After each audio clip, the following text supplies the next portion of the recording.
4 exercises to help you stop leaning forward when you walk.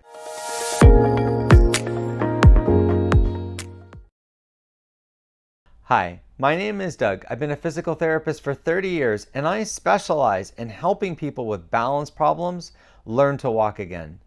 In this video, I'm going to show you 4 exercises that I use to help people stop leaning forward when they walk. Backward walking.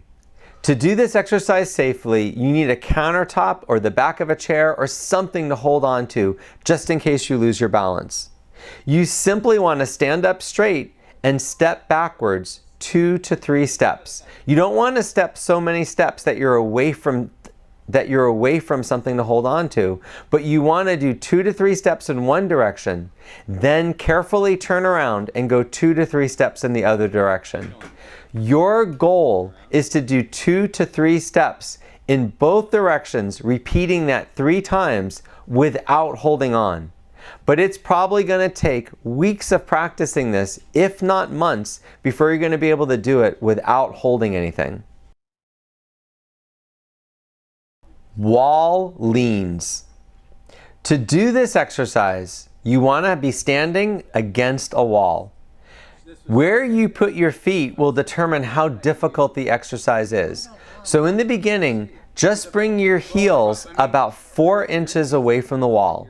Then what you want to do is cross your arms across your chest, and then using your muscles and your feet, pull your body off the wall. This is a difficult exercise, and a lot of people will find themselves cheating by either pushing their bottom against the wall or by bending forward to get themselves off the wall. What you want to do if you find that you're doing that is bring your feet closer to the wall. The only thing that you should be using to pull yourself forward is the muscles in the front of your shin, which are the muscles that lift your toes. So if you find that you're not lifting your toes as you bring yourself off the wall, you're either doing it without your feet far enough away from the wall, or you're cheating and using your bottom or your upper body to push off. So when you're doing it correctly, your feet are a few inches away from the wall. You're actually lifting your toes up as you come forward. Now, to make this exercise harder, you want to bring your feet further and further away from the wall. But there's a limit. Obviously, when you get your feet too far away from the wall, you're not going to be able to bring yourself off the wall without cheating. So I would say the maximum is about 12 to 18 inches of your heel away from the wall. I would practice this 5 to 10 times every day. There's not really sets and reps to doing this. This is really more of a balance challenge activity, but it's a great way to practice bringing your weight forward. So many people have trouble learning to bring their weight forward when they're walking. They end up putting all their weight on their heel, which is why a lot of people fall backwards, not forwards, when they stumble. This is just a good exercise that builds proprioception, awareness of where your body is in space, and helps you, if you ever lose your balance and you're falling backwards, this will help you bring your weight back forward again. Heel to toe walking. To do this activity, you just need something sturdy to hold on to. You can use a countertop, the back of a chair. You can even use your kitchen sink. You want to walk heel to toe 2 to 3 steps in one direction, then grab onto that object, turn around, and walk 2 to 3 steps in the other direction. When you're walking heel to toe, you're actually putting one foot in front of the other with your heel touching your toe.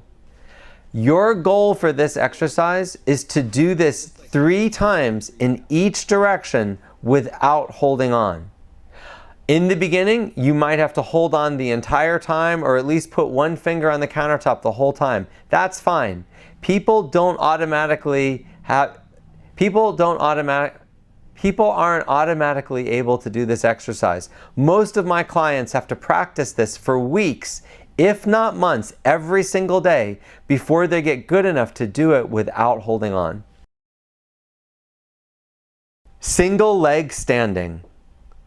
To do single leg standing, you need something sturdy in front of you. You can use a countertop or the back of a chair, anything that's sturdy.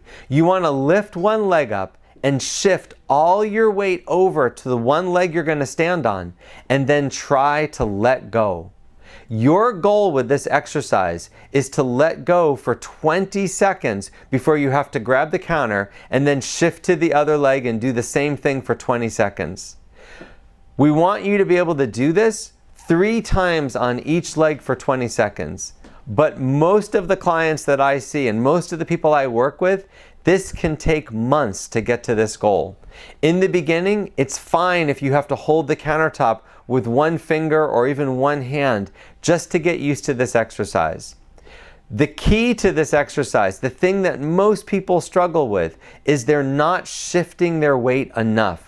When you stand on one leg, you have to shift all of your weight over onto that side to allow you to stand on one leg without holding on. So if you find that you're having to grab the countertop, you're probably not shifting all your weight over. That's the key to this exercise. I find that people take doing this every single day, sometimes twice a day, for 4 to 6 weeks before they really see an improvement and can balance on one leg. The best way to use the exercises in the video you just saw is to master each exercise before moving on. These exercises weren't meant to be a complete program that you do each exercise in order every single day. The idea is to do the first exercise, and if it's easy, only then move on to the next exercise. Once you get to an exercise that's difficult, you want to keep practicing that exercise every day until you master it. That could take days or even weeks, but once you master it, that's when you want to move on to the next exercise. I hope you found this video helpful. Click the subscribe button if you want to see more videos like this. If you would like more help with your balance, look in the description for a link to a course I created that can help anyone improve their balance at home.